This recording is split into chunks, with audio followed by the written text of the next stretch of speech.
When was the last time you felt stressed? If my assumption isn't wrong, I don't imagine it was too long ago. And I can say the same thing for me. There will be times when everyone has a good reason to be stressed and be frustrated and be sad. But I think the vast majority of our life should be spent optimistic, focused instead of stressed, engaged instead of anxious. And today we're going to be talking about how we can get rid of at least half of the stress that you and I feel on a daily basis. Now, this happened just last week. I was out with my wife having dinner. We were celebrating over the weekend. And it was a nice dinner. We spent the time to get ready, and we had the whole evening dedicated for our enjoyment. So we get there to the restaurant, and we get into our conversation. And it's obvious that we're both trying to de-escalate our stress. We have both come in from school and from work and all that we're engaged with, and we had a lot of weight on our backs. And it didn't take long for the dinner conversation to turn to negative things. We were talking about our extended families and the problems that we're facing. The stress was tangible. It was in that moment in the dinner conversation that I realized something. Because we were there talking about our dreams, our aspirations. And my dream is to have great relationships, to be in control and not that stressed, and to be engaged and not that anxious. It occurred to me that nothing about our circumstances from now would change to a later date. Even if work took off, even if we were living in the circumstances we wanted to, nothing about our approach to life would have changed. I realized there was a gap. There will always be some sort of problem. If these things never change, why do I get stressed about them again and again and again? And this is what led me to the big discovery I'm excited to share with you guys. And that is the difference between the expected unknown and the unexpected unknown. You see, in my life and in yours, we all have different things we're facing. And with those things, I believe we can eliminate some of the stress that we feel because we can expect the unknown. Here's one example. Right now, I'm doing content. I have faced a lot of stress, a lot of opposition, a lot of anxiety the last few months. And as I look back at it, I get mad at myself because I've hindered so much of my progress and consistency already. I wish that I would have just expected that it would have been hard and changed faster. The difficulties or the stress of content should have been an expected unknown for me. Based on the fact that I'm doing something new, I don't know what I'm going to learn because I don't even know the questions I should ask. I should anticipate the stress that will come. It's like fixing a car. Unless you're a great mechanic, 9 times out of 10, it will take longer for you the first time to do something that you've never done before. Because you have to watch random YouTube videos, find something that finally helps. You always run into something that doesn't work, a broken bolt, or you find out at the end of the project that it didn't even fix it and that you have to restart all over. That's something I've faced personally time and again. And it occurred to me that those are the types of things that we can expect. It's the same thing with our dinner conversation and our families. So it's interesting that we know that school is going to be hard or that work will be demanding and that there will be projects that will come up again and again. But it's like we don't learn. Like we're surprised every time someone is rude to us. And we're surprised every time something doesn't work out. And it's like we're surprised every time that when I approach something new, I don't understand 100%. And so by the end of this video, I'm excited to share with you guys how to eliminate 50% of the stress that you feel by being able to label half of the things you face as expected unknowns. That's the first part of what we're trying to achieve today, but the second part is a little bit more complicated. Because as I thought about this, I thought, why would I be surprised at the same things if I could learn that whenever I'm going to work on my car, I can expect some unexpected error to happen, and I can then not be as stressed about it? Why does my brain not comprehend that? And this is the second part of what we're going to dive into. Talking about how our expectation surrounding reality can blur so much of how we approach what we experience.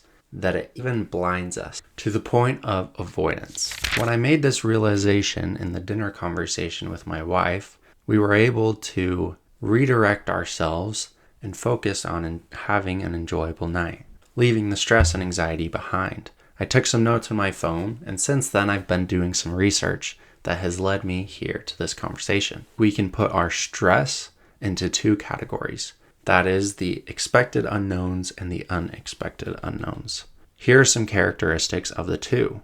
For the unexpected unknowns, these are true surprises in our life. Things that are directed more by fate. If you get in a car crash or a natural disaster happens, something you just can't necessarily expect. It has low predictability, high impact, and there's no consistent pattern. It makes sense that when these happen, the psychological response is acute stress, narrowed focus, you go into crisis mode, and it's not avoidable because you can't expect it. So when things happen like this in our life, we just do the best that we can. What I'm saying is that the other half, or probably even more than half of the stress, anxiety, fear that we feel on a daily basis isn't this. Rather, it's expected by what we've agreed to engage in every day. Characteristics of the expected unknowns are the fact that it is repeating. There's a pattern. There are stable triggers, and it's not necessarily dangerous, but it's just uncomfortable. Example of these are personality clashes in family or skill acquisition whenever you're working towards something. This could be in school and learning a new language, or at work, developing your career, or learning a new hobby like golf or skiing. You could think about these in your own life. Take 4 things you're doing right now. Maybe you're learning how to ski. Maybe you're learning how to golf. You have a new project at work. You found a new relationship that you're investing in. All of these things have expected unknowns. Because you've never played golf before, you won't know how hard it really is to learn how to play golf. Same thing with your work or that relationship or with school. The interesting thing here is that it can produce the same psychological and physiological response of unexpected stress. And so there is a big learning opportunity that we can use to improve our lives. You can take whatever those things are in your life that you're currently engaged in and think about what are the expected unknowns that you will probably face. If you're working at a new project, or if you're in school, or you're learning a new skill, a new hobby, or in a new relationship, based on previous experience, you can expect that there will be some learning to take place. And you can expect that you don't know what to expect. It's kind of counterintuitive. When that settles into our mind and we approach doing something new in that perspective, then we can eliminate a lot of the pain that we have in the learning process. Things in our life that we either don't understand or we don't have control of completely. And those two categories, there will always be stress. In relationships, you don't control the other person. I'm a part of a family, but I don't necessarily control all of the individuals in the dynamic. And so I can anticipate that there will be family problems all of my life. Or a parent trying to guide their child through adolescence.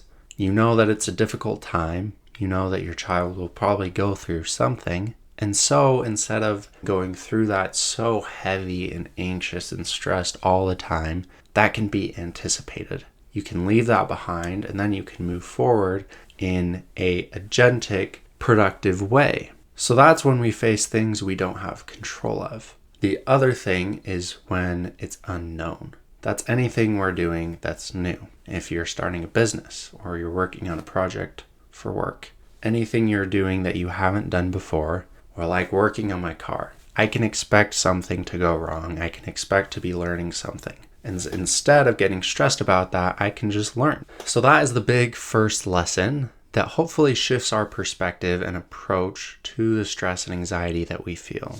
The second is trying to learn how we can actually change the emotional and physiological reaction that we have when experiences come up, how we can mitigate what we actually feel. It's an interesting idea that repetition alone doesn't update beliefs. We can go through the same thing over and over and over again, but that doesn't necessarily change what emotional reaction we have to it. There are two reasons why the brain doesn't learn to expect predictable stress in our lives. The first is that the emotional patterns are variable, they're not stable. There's different contexts, different emotional state, all that come together to produce a unique, specific example. The other reason is that emotional learning depends on meaning, not on repetition. Repetition doesn't update the beliefs that we have. Interpretation does. And so when you have family problems, or like my car, I had the belief that this shouldn't happen. I did my research, I know what I'm doing. Even though I've never done this before, this shouldn't happen. Or things like relationship problems. If I get stressed because someone I care about and someone that's meaningful to me is rude to me, based on my beliefs, I think this shouldn't happen. This is supposed to be a good relationship. They're supposed to not be mean. They're supposed to be kind. And so it's not necessarily that just because that's happened twice, I should know better. Rather, my interpretation overpowers what evidence I see. So if I believe that things should be different, that I shouldn't struggle, then the prediction never stabilizes. I can have evidence stacked against my beliefs, but if I don't take those as fact and update my beliefs in my mind, then I'll always feel that repeated stress over and over and over again. So it could be that parent that's trying to guide their child through adolescence. Well, yeah, I know that it's going to be a tough time for them, but I've prepared for this. I read that book. I'm trying so hard to build a good relationship. Why is it still so hard? You have that belief based on a few different things that things shouldn't be the way that they are. And so when they go against your beliefs, you automatically feel that stress. It comes down to the idea that in our mind we have idealized mental models of the world. They don't connect with reality as it is or as we have evidence for, but as we think it should be. So I can be going down this content journey. I think I should have more followers than I do right now. Or this should have gotten easier based on the work I've put in, based on what I thought the amount of work took to be put in that would cause it to work out. Those are all beliefs I have. And so when it doesn't, when I see that I don't get a new subscriber, then I automatically get stressed because that goes against my beliefs. And so I can either say, okay, I just need a little bit more and then it should work. And I can try that approach, but then day after day that never works. And so I need to completely reinterpret what I believe about trying new things and in specific content. I need a mental model that is built for my success. A belief that I can succeed, a belief that I will be consistent no matter what until I succeed, a belief that withstands all the possible opposition I would face. It's sad to think, but it's true. The mind predicts the ideal instead of the real. And so when we have that conflict between a belief about how something should be against the reality of how it actually is, people will reject and feel the discomfort instead of updating their belief and evolving. So the next question is, okay, I understand this is what my brain is doing, but why? It doesn't serve me, so why is it doing it? You could take different perspectives evolutionarily. Maybe this is here to preserve our energy and help us survive because we're able to avoid things instead of confront them. And when we confront them, that takes more energy and it's potential that we can fail. Any way you look at it, we still come to the realization that this is what our body does and it is not helpful. We have a tendency to avoid instead of confront. Avoidance reduces emotional complexity, it protects the self-concept of what we already believe, and it's cognitively cheaper. It requires no planning, no emotional risk, and no relational risk, while confrontation requires all of these opposites. And so what we have to do is two things. First, we have to label predictable friction accurately. We have to leave our beliefs behind and say this does belong here. We should anticipate whatever the expected unknowns are in our life.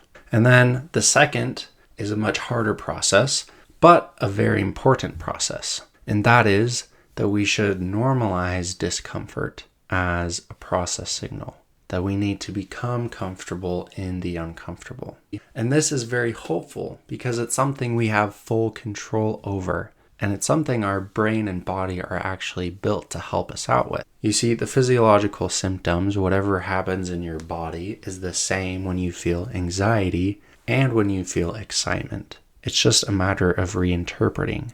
Instead of labeling things as confusing, you can label them as I'm learning this. Instead of labeling things as opposition, you can see it as for your development. Instead of going through the predictable pattern of facing something unknown, feeling stressed, avoiding, and kind of coming into your shell, you can instead take courage to face it. Now that we know this, what can we do that's going to practically help us? And I've learned the brain wiring and the emotional response, since it's subconscious, that will be the last thing to change. And so the stress that I feel, the stress that you feel, you can anticipate to keep feeling that because those comes from our beliefs and our wiring in our brain.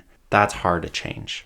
What's easiest and what's practical about what we can do is we can change our behavior, trusting that over time, if we do things consistent enough, that can update our beliefs and change our emotional response.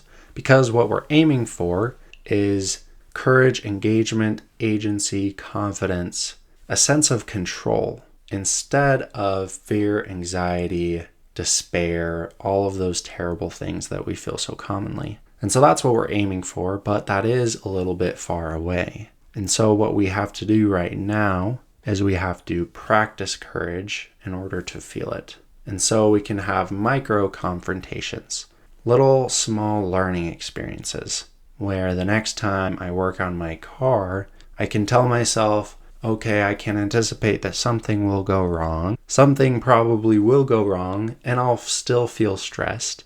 But since I can anticipate that, I can take courage after I feel the stress, and instead of getting overwhelmed and not doing anything about it, I can deliberately work through the problem. The same thing can be applied as you interact with any relationship or do anything hard. And so is it hard? Yes. The answer is yes. The answer is always yes. But I believe it's worth it because the alternative is continuing to feel that despair and anxiety and stress over and over again, even though you can predict it. And personally, it is helpful. I've already elongated my learning process of content by not being consistent the last 6 months. And so I could get angry about that, or I could just learn and start being consistent. And then I can move forward with the new knowledge I have and go on from there. And so that's really what it's about. You have to think about your life and what do you want. If you want good family relationships, if you want to have more engagement and confidence and excitement, if you want to feel those more than you feel the stress, despair, anxiety on a daily basis, this is what it takes. It's real and it's hard, but it's possible. And that's the truth of it, because sometimes we live in so long in these predictable, repeated experiences that, oh, my experiences, my circumstances will never change. But I believe that we have the power to change our experiences. We have the power to reach our dreams and live a life that we want to live. I appreciate you listening, and this is what I'm here dedicated for wellness all around our mind, our body, our soul, aiming for our success. I'll be working and learning to continue helping you with your personal wellness. And the biggest way you can help me in return is by subscribing, following me along this journey, and we'll learn together.